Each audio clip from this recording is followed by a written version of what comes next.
Bonsoir tout le monde, j'espère que vous allez bien. Alors ce soir, nous allons faire le débriefing du match de Cadix face à Barcelone. Alors déjà, avant toute chose, avant de dire quoi que ce soit, on aimerait d'abord présenter nos excuses en fait aux supporters qui a eu un malaise dans les tribunes, ce qui a fait que le match a dû s'arrêter pendant une trentaine de minutes. Et moi j'ai Denis, trouvé, j'ai oui, l'impression que tu t'es éloigné du téléphone. pas du tout, j'ai toujours mon micro avec moi, pas du D'accord. tout. Que je puisse reprendre. Au niveau du supporter, je pense. D'accord, je disais, avant toute chose, on va d'abord parler du supporter qui a eu un malaise aujourd'hui. Et d'après les infos qu'on a, il a été stabilisé une fois au terrain et transporté à l'hôpital. Pour l'heure, il va bien et il est entre de bonnes mains parce que pour moi, je me dis que la vie humaine, elle est plus importante qu'un Qu'un match. divertissement parce que le foot, ça reste avant toute chose un divertissement. Donc, je voulais d'abord parler de ça avant de passer au match. Alors, pour en revenir au match en lui-même, il y a une personne qui est vraiment, mais alors vraiment une fraude, et je ne cesse de le dire. Si tu ne réussis pas à l'université de Guardiola et de Klopp, toi, Je savais franchement, que tu devais commencer par lui. change, change de vie ou change de carrière de je ne sais quoi. Franchement, Ferran Torres, c'est un tocard. Le mec, c'est un tocard. Il est nul, c'est un nulard. Je n'ai plus je ne sais même plus ce que je dois dire à propos du gars. Il est nul, mais vraiment nul à chier. Il est venu la dernière fois contre Victoria Pilsen. Il a fait une passe décisive et un peu. Les gens se sont enflammés. Ouais, il est de retour, machin, machin. Match d'après, titulaire face à Cadix, le dernier de la Liga. Le mec, il a perdu ses moyens. Il ne sait plus comment dribbler. Il ne sait même plus comment faire une passe, une faible. Il ne sait même plus comment faire une 2. Mais franchement, on est où là? C'est à vendre. Lorsque je vois en plus que Arsenal nous a proposé 30 millions pour l'acheter, je me dis, mais qu'est-ce que Xavi a fait, sincèrement? Et on n'a pas voulu perdre les 20 millions en trop parce qu'il a commencé à coûter, je crois, entre 44 millions, 55 ou 50 millions. Il n'a pas voulu le perdre. En plus, ça devait être une manière de reconnaître publiquement qu'ils ont fait un très mauvais choix, tu vois. Je me dis que c'est aussi Il pour est ça. nul. C'est juste qu'il est nul. Ouais. En tout cas, je savais que tu devais commencer par ce cas-là. Donc, on va aller plus loin. Au cas où vous n'avez pas suivi le match était interrompu aux environs de la 80 ou 85e minute pendant très très longtemps, plus d'une demi-heure suite à un malaise d'un supporter. Et comme il vous l'a dit, il a bien été pris en compte et en ce moment, son état est stabilisé. Donc, lors de ce match, on a assisté à deux équipes complètement différentes du côté de Barcelone.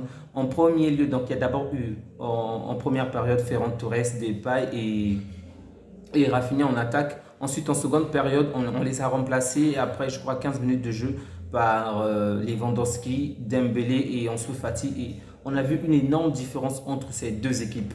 Donc, Ferran Torres, ce qu'on va encore le reprocher une fois de plus, et pourtant la fois dernière, il nous a quand même intéressé. J'étais le premier à dire qu'en tout cas, il n'avait rien à le reprocher par rapport au match dernier, mais ce match, on se rend compte que, comme il l'a dit, il ne s'est pas dribblé, il ne s'est pas tiré. Lorsque tu n'es pas capable de provoquer l'action, lorsque tu n'as pas cette âme créatrice pour pouvoir ouvrir le jeu ou emmener le jeu au niveau des extensions comme Xavi l'aime, au moins il faut avoir la capacité de faire la différence avec des tirs bien cadrés, des tirs bien visés. Et même lorsqu'il a la balle, même visée, ça ne se passe vraiment pas bien.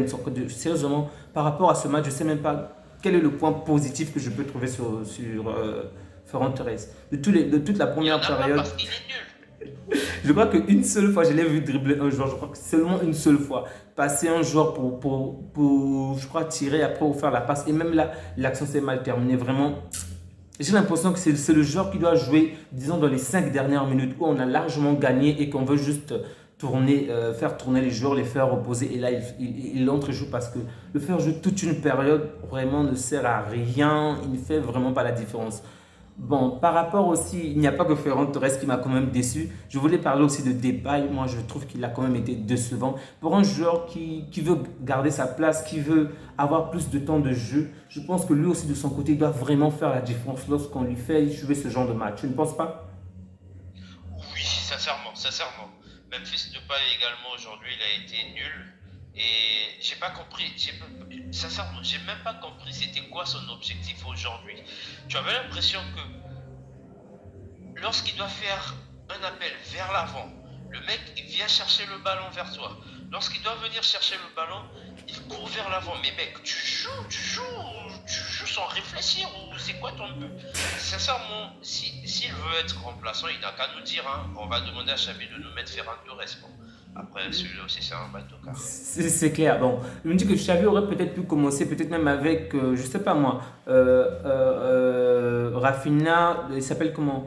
Avec Ansu Fati et peut-être même Depay, ou parce que je pense que c'est quand même pénalisant pour Rafinha. Tu te rends compte lorsqu'il joue avec ces deux-là. Avec un autre joueur, il peut facilement se démarquer. Tu vois, surtout au début du match, on sentait bien que le gars créait des actions, mais il n'était pas accompagné des joueurs, on va dire, de très bonne qualité. Du coup, lui aussi ne peut pas se démarquer. C'est comme mettre Dembélé avec des joueurs moins bons que lui. Ben, il aura du mal à faire mieux. Donc, d'une manière, je pense que ça va pénaliser Rafinha de la mesure où il ne va peut-être pas marquer, il ne va pas faire des passes décisives. Donc, lorsqu'on l'a vu sortir, c'est vrai qu'il avait un peu le sourire au lèvres, mais j'avais l'impression qu'il était un peu frustré de ne pas avoir fait plus, tu vois.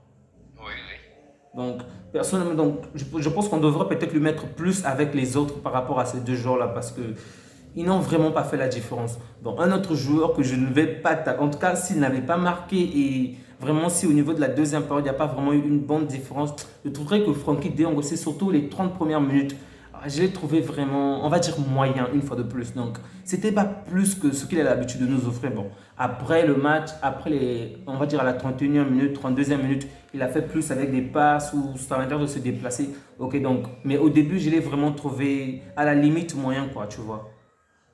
Après, moi, tout ce que je retiens, c'est qu'au final, moi, j'ai raison. La dernière fois, je t'ai dit ici que si Frankie de Jong squattait le plus souvent le banc de touche, c'est parce que le mec, il n'est pas constant.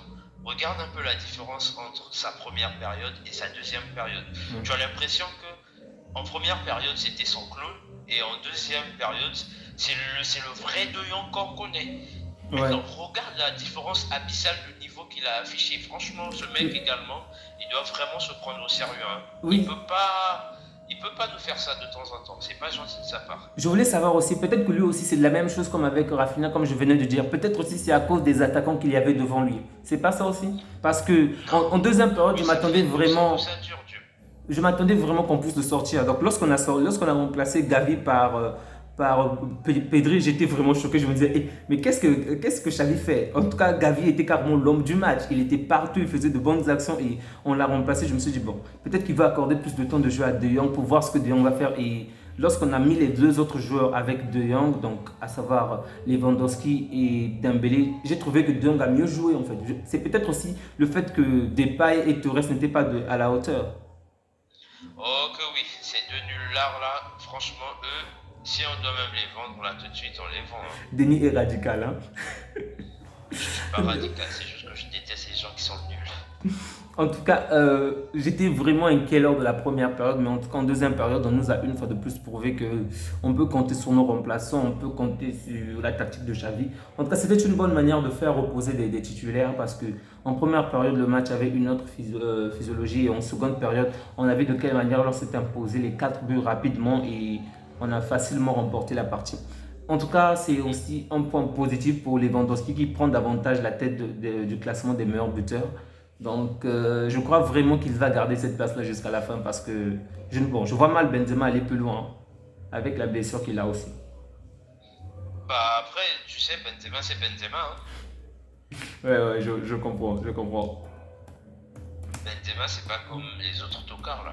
Bah c'est pas Benzema c'est pas Ferran Torres par exemple. En tout cas, il n'a pas l'intention d'être le meilleur buteur du championnat, ça c'est clair. Il n'a même pas l'intention même de mettre 10 buts, ce connard. On l'a acheté très cher et il ne marque pas. J'avais trop aimé le message de la Il ne Porta. fout, il ne fout rien. Et Laporta a raison, hein. Franchement, Guardiola sur ce coup-là, il nous a bien, mais alors vraiment bien vendu le truc, hein. Donc Ferran Torres attendait. Ferran Torres est maintenant dans 6 matchs joués, il a combien de buts? 5 matchs joués autant pour moi. Il a 6 buts, ok. Donc il est premier, ensuite Lago Aspas avec 5 buts. Ferran Torres ou Lewandowski? Non, c'est Lewandowski qui a 6 buts. Ah, Karim Benzema en a ça, 3. ça m'aurait étonné parce que ce mec-là, il n'a même pas même marqué dans un petit poteau. C'est pas avec un grand poteau qu'il viendra marquer. Hein. Euh, j'ai aussi aimé la prestation de Busquets, vraiment.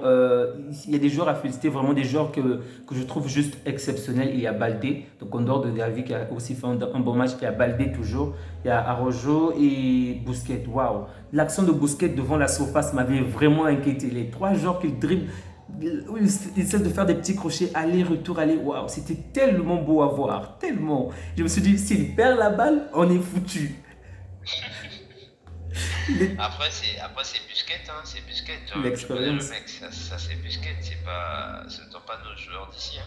Oui, mais dis-moi, tu penses qu'on devait acheter les Christensen si Baldé présentait ce niveau dès le début, lors de la saison passée? Déjà, les deux ne jouent pas au même poste. Baldier, c'est un latéral et Christensen, c'est un défenseur central. Mais pour moi, je me dis que l'apport de tout joueur qui pourrait ajouter en plus à cette équipe, pourquoi pas, au vu du niveau qu'ils avaient la saison dernière. Franchement, il faut se le dire, la saison dernière, ils étaient tous nuls. En tout cas, ils se sont vraiment améliorés. Et as-tu vu les performances Marcos Alonso t'a plu? Je je peux pas vraiment dire aujourd'hui qu'il m'a plu, mais de ce que j'ai vu quand même par rapport aux minutes qu'il a eu à avoir aujourd'hui, quand même il a un bon niveau. Il a un bon niveau maintenant, c'est à confirmer, hein. Ok, d'accord. En tout cas, les joueurs comme Bellerin ou Marcos Alonso, je trouve qu'ils jouent trop la carte de la sécurité, du genre qu'ils ne se mettent pas vraiment en danger, qu'ils ne vont pas vraiment de l'avant pour faire la différence. C'est bien hein, de jouer la carte de la sécurité dans la mesure où on évite d'être Après, encaissé, c'est mais... normal, hein, c'est normal. Toi, tu vas pas venir genre dans une équipe directe, après tu commences déjà à montrer que non, c'est Ah, toi le mais meilleur joueur du monde. c'est aussi comme ça qu'il faut faire la différence. Tu essaies d'abord de t'adapter aux autres. Regarde par exemple Messi qui est le meilleur joueur de l'histoire du foot. Il est arrivé au PSG, il n'a pas fait une saison Non, mais monstrueuse non, pour dès lui, la première saison. c'était lié à autre chose par rapport au positionnement qu'on a donné, par rapport au changement après de longues années passées à Barcelone. Mais pour eux, c'est un peu Pourquoi est-ce différent. que tu n'appliques Regardez, pas ça je veux aux aussi. autres également? Parlons par exemple de Pedri. Tu vois, Pedri, Non, pourquoi est-ce que tu n'appliques pas ça par exemple aux autres? Les deux derniers arrivants, les deux reviennent d'Angleterre et ils vivaient à Londres. Il y a une différence non, entre mais Londres sauf qu'ils aujourd'hui et Barcelone. ils n'ont pas passé autant d'années dans un même club comme Messi.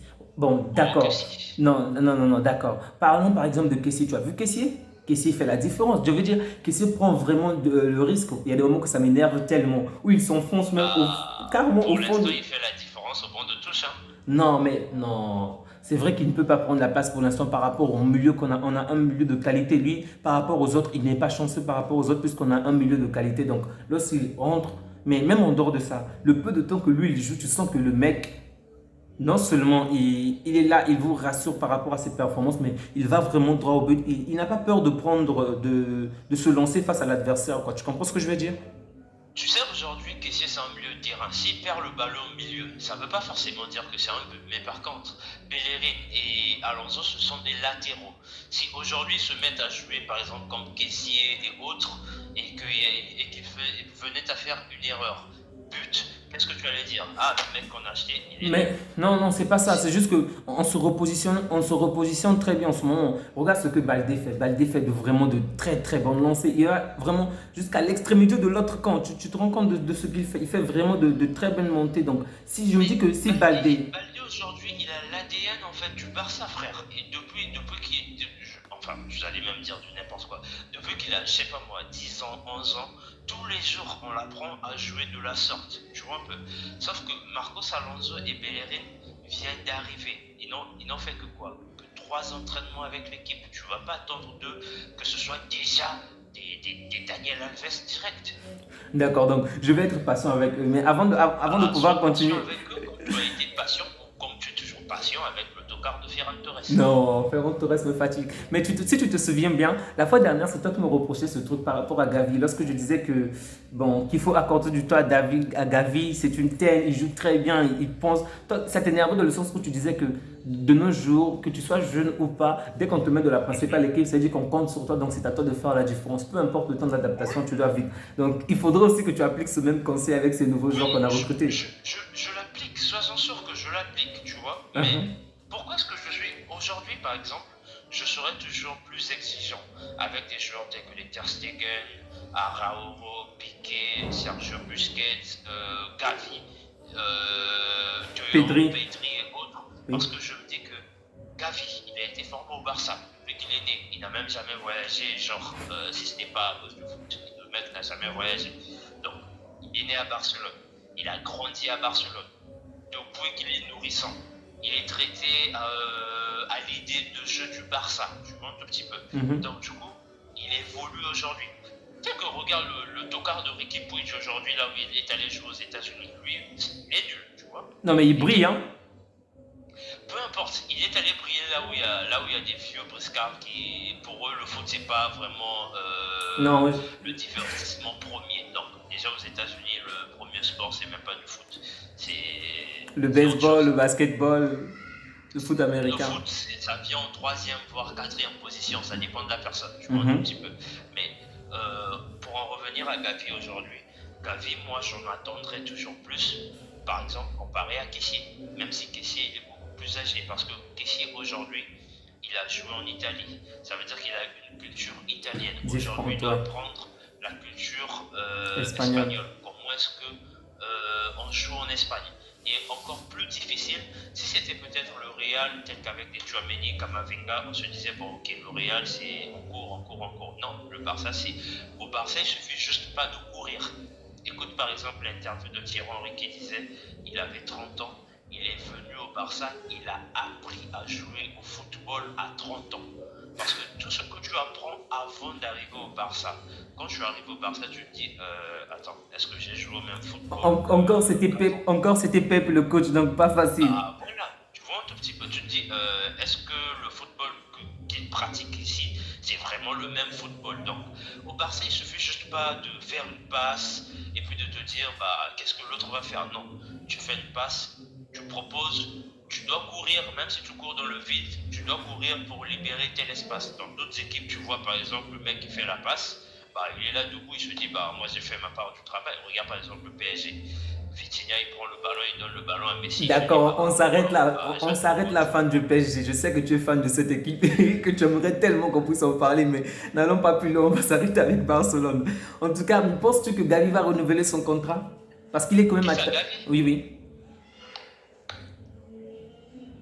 Après, pour répondre à ça, reste à savoir déjà les propositions qu'il a, parce que tu sais Apparemment, aujourd'hui, Bayern est dans la course et le Bayern de voilà. Oliver Kahn dépense assez, hein, donc je pense qu'ils vont mettre certainement plus que Tu sais, nous. moi aujourd'hui, lorsque ces joueurs-là disent que non, mon rêve était de jouer dans tel club, ce sont des menteurs. On sait que, genre, en premier, ce qu'ils La veulent moula, d'abord, c'est l'argent. l'argent. Ils vont pas nous mentir que non, on m'a vendu un projet sportif. Léopard aussi peut te vendre un projet sportif avec 20 000 francs de salaire, mais est-ce que tu iras là-bas? Et juste une petite Jamais. explication, Léopard, c'est une petite équipe du Congo, donc qui n'est vraiment pas à comparer avec Barcelone. Donc, par rapport à Gavi, donc, déjà, je pense qu'il va certainement le renouveler, même si on le proposera certainement moins que le Bayern, parce qu'il est vraiment attaché à Barcelone, comme il l'a dit, donc depuis la Masia, et même en dehors de ça, malgré qu'il est en équipe première aujourd'hui, lorsque ses collègues de l'équipe B jouent, il est toujours là au stade pour assister à leur match. Donc, je me dis que compte tenu de l'amour qu'il témoigne envers ce club-là, on fera le nécessaire pour le renouveler, on fera le nécessaire pour le garder.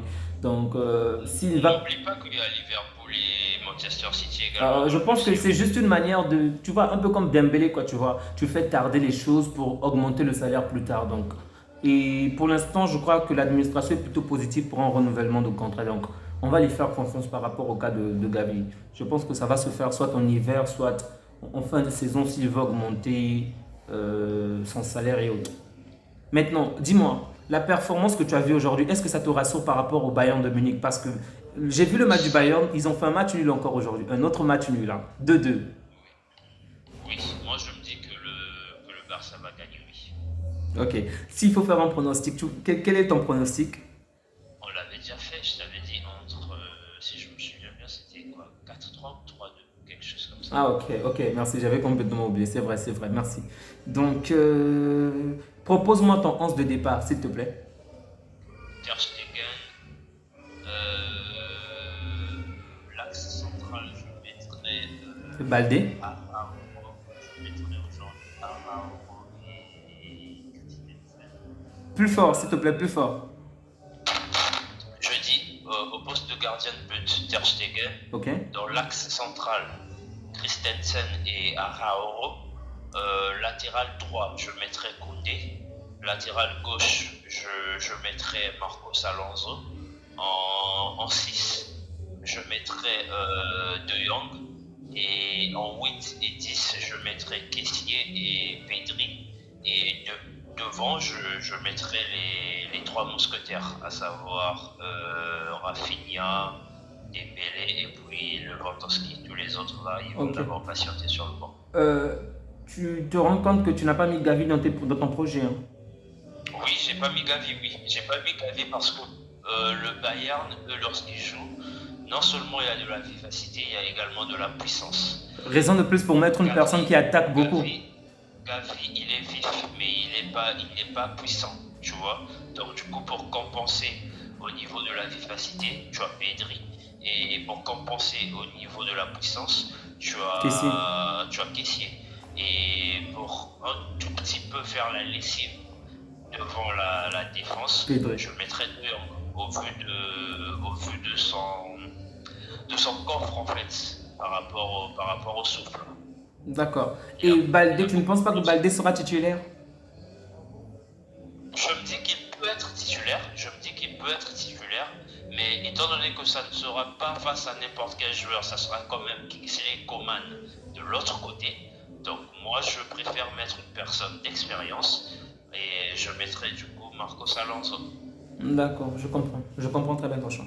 D'accord, vous aussi si vous avez votre 11 de départ ou si vous avez un pronostic à donner, en tout cas, n'hésitez surtout pas à nous le faire savoir à travers les commentaires. Faites-nous part vraiment de vos soucis, à vous, de vos questionnements, de ce à quoi vous pensez, afin qu'on puisse y répondre vraiment rapidement. C'est très important de nous faire savoir qu'est-ce que vous pensez exactement par rapport à ce qu'on dit, par rapport à ce qu'on fait. C'est grâce à ces retours-là qu'on va s'améliorer davantage. Tu as quelque chose d'autre à dire? Non, pas du tout. C'est comme tu as dit, moi j'ai beaucoup plus besoin des commentaires. Au moins comme ça va nous permettre de pouvoir arranger et nous améliorer encore au fur et à mesure.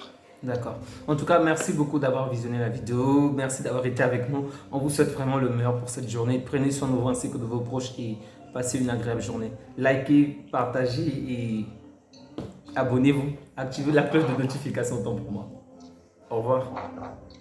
Au revoir et bonne soirée. Bonne soirée.